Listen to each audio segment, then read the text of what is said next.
Happy June. This is Nicole with Dear Teacher Instructional Coaching.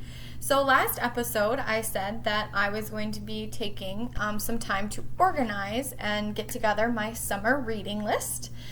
So a few things before we get into the actual meat of what beautiful novels I have stacked next to me over here is whether you're a reader or you're not, you need to make sure that you're set up for success. So besides picking the books themselves, you need to consider how much time your schedule allows. So for some, maybe you are working a full-time job this summer and it's still actually, taking place and you're allowed to go to work and get those hours in. So maybe for you, you're like, realistically speaking, I could probably read one book every 2 weeks. So I'm going to pick 4 books because I know I'll be able to get that done. Even if life kind of throws me a couple monkey wrenches, I'll be able to get those done. So me personally, the things that I do in the summer and the things that I volunteer for in the summer have either been canceled completely and aren't happening, or they've gone virtual, and even the stuff that's gone virtual is like condensed and limited. So, as opposed to having 4 weeks that I was intending on being kind of tied up, it's 5 days. So I'm like, wow, I have a lot more freedom and downtime, which is kind of a great thing, than I originally had. So I came up with 8 books that, technically speaking, it's 9, really 8.5, because I'm halfway through one of them, so I'm kind of not totally counting that one. But I have my 8.5 books that I have on my list that I will be reading over the course of this summer. Now, I think that I can read more. I really, really do. But I have a circle of friends who are very avid readers, and they're always giving me book recommendations. And actually, the very first novel that I'm going to show you and talk to you about is from a book recommendation from my good friend Sam. She and I have very similar tastes in what we like for our fiction novels, the fantasy and adventure and like plot twists and magic and all of that kind of stuff wrapped up into this great stuff. And she just has this knack for finding awesome books. So when you are thinking about what you can handle, so if you're only doing 4, remember last time I said you gotta have the personal, like things that are gonna make your heart happy, like my fiction stuff, and then stuff that is school related, what's gonna make you a better teacher. So maybe you wanna go 2 and 2 if you're only reading 4. So consider having that balance in there when you are actually picking out your novels after you decide how many. The second thing that you need to make sure that you're doing to keep yourself successful and continuing to read is to decide, especially if you're a reluctant reader, give yourself either a time limit or a chapter limit. So maybe 20 minutes a day.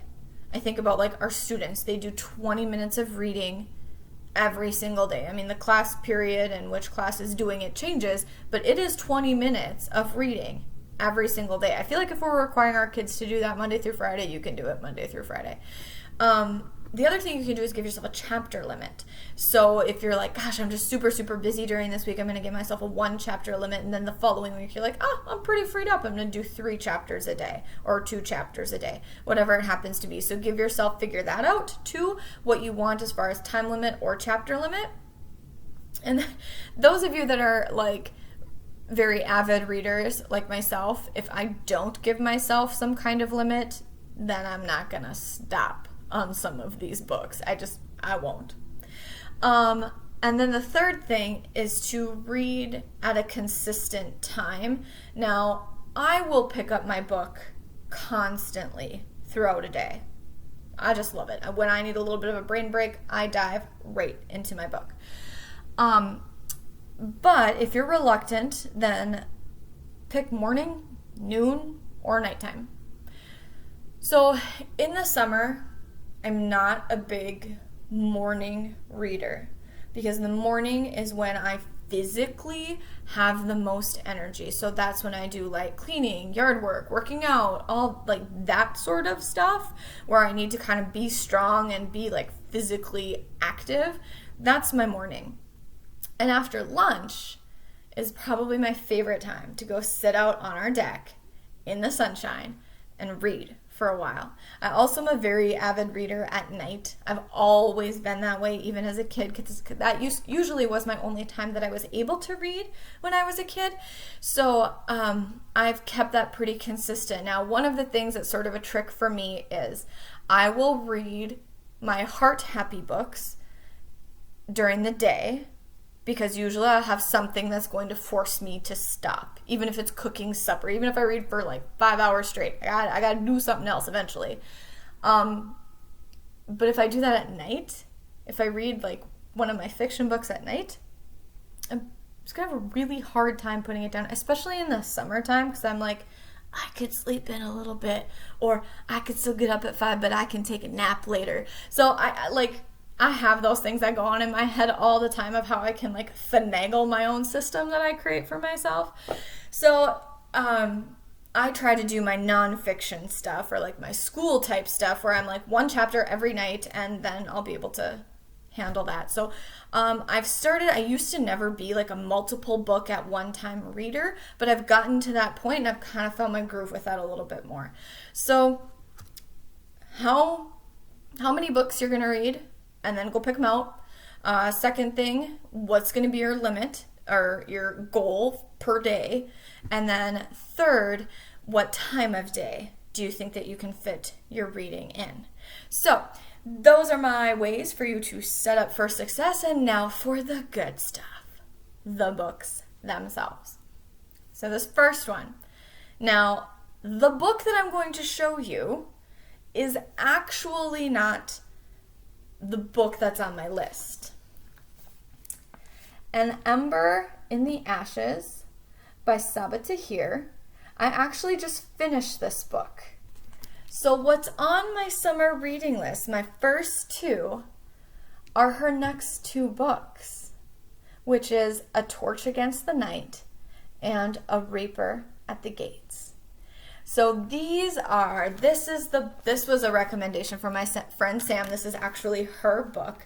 It has been read by many people, and it is the mix of magic and romance and brutality and evil and good and blurred lines, and it's so good. It's just so good. Fantasy and adventure all rolled into one, with a little bit of a love story in there too, because you got to make it interesting, right? I had never heard of this before meeting her. This book I gobbled up in 3 days, and it's pretty beastly, but I could not put it down, and felt really, really good about that. So those next two in the series. I'm also a really big series person. I love reading books in series, which actually kind of takes me to my next one. And this isn't necessarily a book that's in a series, but this author writes lots of novels similar to this. So this is Clean Sweep by Ilona Andrews, and it's pretty thin, like pretty easy read, and it's seems very almost like fairy tale-ish to me, just like what I get when I think of Clean Sweep. And then I see this, I'm thinking Cinderella. I'm thinking this has got to be some kind of twist off of something to do with Cinderella. And this was a gift from my mother, and she said they're quick reads and they're well written, and she has a ton of them, and I had never heard of these before, so I'm really excited to give this one a try. So my second book is Clean Sweep. My third book is actually a reread. Now, if you've got something you love on your shelf and you're like, God, I can't bring myself to buy a new book right now, or I don't want to go anywhere, I don't want to order thing online, I don't want to spend the money, go to your bookshelf and find one that you really like and reread it. There is nothing wrong with rereading books, because just like rewatching movies, you're going to see something and notice something that you didn't notice before. So that was always the case with me when Harry Potter first came out. I was young, and I remember reading, I believe it was just the first 2 were out at that time, maybe the first 3. But every time a new book came out, I read all the ones prior and then read the new one. So like every time I reread those books, I always learned something new or caught on to something new, especially with the writing style of J.K. Rowling and how like awesome she is as an author in that series. So this is a reread for me. How Dare the Sunrise by Sandra Uwingiyimana. And the reason that I'm rereading this one, so I read this about 3 years ago. And it says Memoirs of a War Child. And so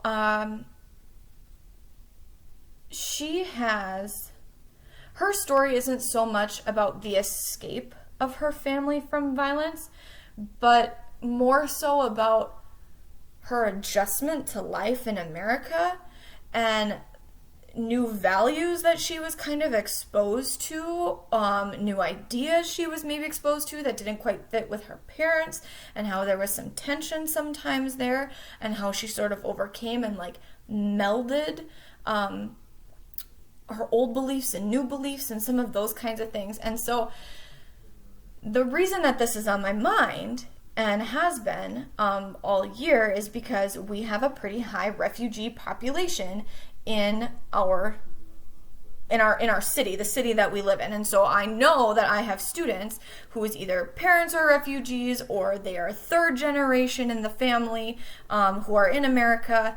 And I feel like they're going to connect with this. So we actually have what is called the Striving Readers Grant. And that is allowing us funds to have in all of our language arts classrooms a classroom library of so many books. So it's not going to matter if you have been teaching for 1 year or if you've been teaching for 20 years. You will have this many books in your classroom, no matter what. So you're not depending on your own funds, you're not depending on gifts, you're not depending on donations. You will have these books. So our curriculum coordinator had put out a list to us and was like, hey, these are, whatever great books, but if you've got other ones that we should vet, go through our vetting process, then, please bring those to the table. And I really want to bring this book to the table. We talk about with our students, mirrors and windows. People talk about mirrors and windows. And we want our students to be able to gain new perspective by looking out a window, but we also need to have their lives and who they are reflected like a mirror. So if we have this population of refugees, we need stories from others who have been through similar things. So I'm hoping that this is going to provide both a mirror and a window for some of our students. So even though it's a reread, I do have a reason that I'm kind of rereading. Not only did I enjoy it very much when I read it, but I think that this will provide a really good connection for a lot of my students. The next novel, and so that's a standalone, as far as I know. It's not like in a series. And the next one is also that way. The Librarian of Auschwitz by Antonio Iturbe. So when I taught 8th grade at my previous district, we had a very large World War II unit where we read the play, The Diary of Anne Frank, and we read parts of her actual diary that was published by her father. So we did a whole lot with that, and so I ended up really building up my classroom library around that World War II unit. We had like just a huge section of that, and this book I have not been able to read yet because my students always had it. So now that I finally have it back, I am going to read this one. So The Librarian of Auschwitz. I love that era, and I love the stories that come from that. Probably my absolute favorite book of all time, and my favorite book to teach was The Book Thief. So I love the World War II stuff. So those are ones that are more like well, even though How Dare the Sunrise is a memoir, those are like my heart happy type books. The next one is actually a personal growth type of book. So I get teased by my friends about Rachel Hollis, but this book is by her husband. So it's called Get Out of Your Own Way by Dave Hollis, A Skeptic's Guide to Growth and Fulfillment. So after I discovered Rachel Hollis, I also then discovered her husband. He's been on podcasts with her. They do this live morning show on Facebook that I do not watch religiously, but in the evenings, if I'm trying to wind down, sometimes I'll throw that on, and I just enjoy listening to them talk. And his personality resonates me a little bit more. I get fired up by the things that like Rachel talks about, and I love her ideas for success and all of that kind of stuff. But he said in a podcast one time, when he was talking about this book, he was saying, like, what do I bring to the table that my wife does not? He goes, she is very intrinsically motivated. That alarm goes off at 5 o'clock. She's flying out of bed. Like, she's like, woo, let's go. And he's like, I don't have that. I do not have that part of me. And I'm like, oh my gosh, I do not have that part of me either. Like, yeah, I'll get out of bed at that point in time, but I'm not flying out of bed. I'll roll over, I'll hit that snooze, I do all those bad habit type things, and that is a part of myself that like I don't really care for. So I'm like, how can I keep these positive habits and get out of my own way? So I think I'll resonate with him a little bit more, and it's pretty thin, and he structured his book the same way that she has structured hers, which I really like, where it starts with the lie and then why you shouldn't believe that lie. The next novel is actually, okay, so this is the one where I was like, okay, I'm halfway through it, so I have like 8.5 books, really. And this one is actually on my Kindle. So if you haven't noticed, I'm like an actual book in hand kind of person. So I am 48% done with The Coddling of the American Mind by Greg Lukianoff and Jonathan Haidt. And this is very research-based. It is mind-blowing. I literally, after I read a chapter, I just sit and think about it and think about it and think about it. And I'm like, what am I doing for these students? How can I help these students? And a lot of what they talk about is like incidents that happen in college, but it's like, what is leading up to these incidents? What culture are we creating in our society that is causing some of these events? And it is well written, although it is very, very research based. And so this is definitely one that I read more so in the evening, because it's just, I don't get as, like, yes, it makes me think. Yes, it's a phenomenal book, but I get to the point where I'm like, I literally can't handle any more information right now. So I need to go to bed. I can't take in any more. And so I really do. I am enjoying it right now, and I've got to make sure that I finish it because I'm really getting into like the meat and bones of how we can hopefully fix some things. So also speaking of fixing some things, the next 2 books are, even though with The Coddling of the American Mind, that is going to affect me and my teaching and how I work with my students, but the next 2 are very like teacher geared. So they're going to read a little bit easier. They're going to be a little bit more enjoyable, and have some pretty like tangible strategies for myself. Now this first one of these last 2 has been one that has been sitting on my shelf for too long. It's one of those where you're like, dang it, I needed to read that like a long time ago. So it's a little embarrassing to tell you that I have not read this book quite yet, but I'm doing it this summer. Teach Like Finland by Timothy D. Walker. 33 simple strategies for joyful classrooms. And I think about how this year to this year, right? Like, ew. But did I give them enough joy?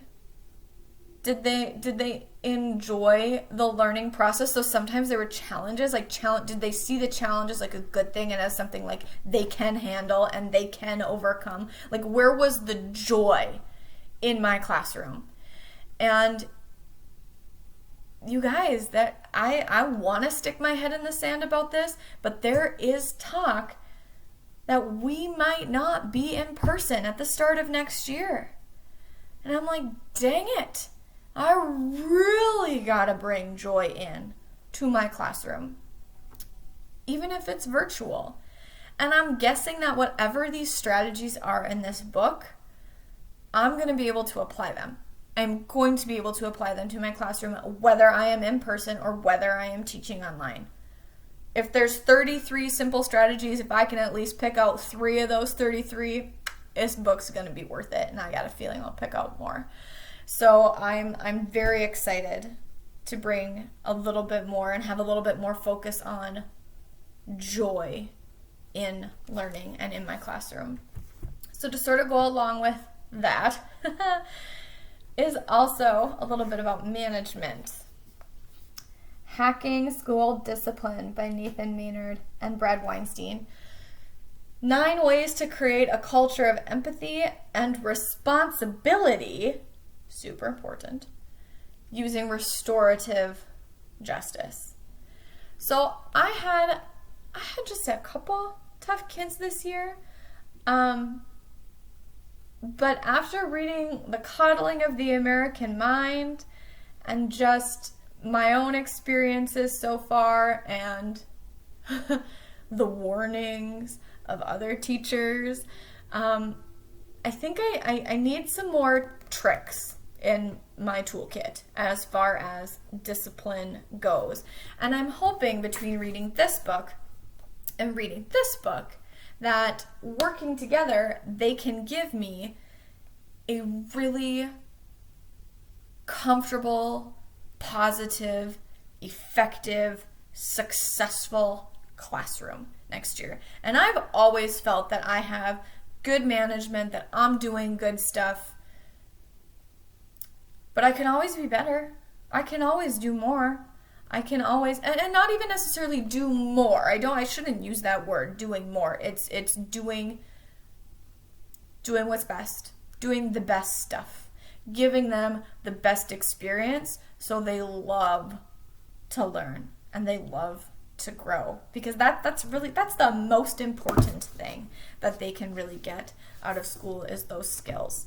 So these ones I am probably going to wait to read until probably end of July-ish is when I'll get these, because I'm going to be pretty rested and rejuvenated and now ready to go and really dive in with thinking about what's going on in my classroom next year. Even though I know I've got personal learning goals and I've got all of that kind of stuff on my plate, I'm hoping those are going to help with that aspect of it too. So those are my summer book lists. I did give myself some wiggle room, so even though there's 8.5 on that list, I still firmly believe that I'll be able to still take book recommendations from friends and be able to read other novels. But if not, if those just have to wait until the school year gets going, then they wait until the school year gets going, and there's nothing wrong with that. So make sure that you pick out your books, carve out your time, stay consistent with it, and I really hope that you enjoy your summer reading. With love, Nicole.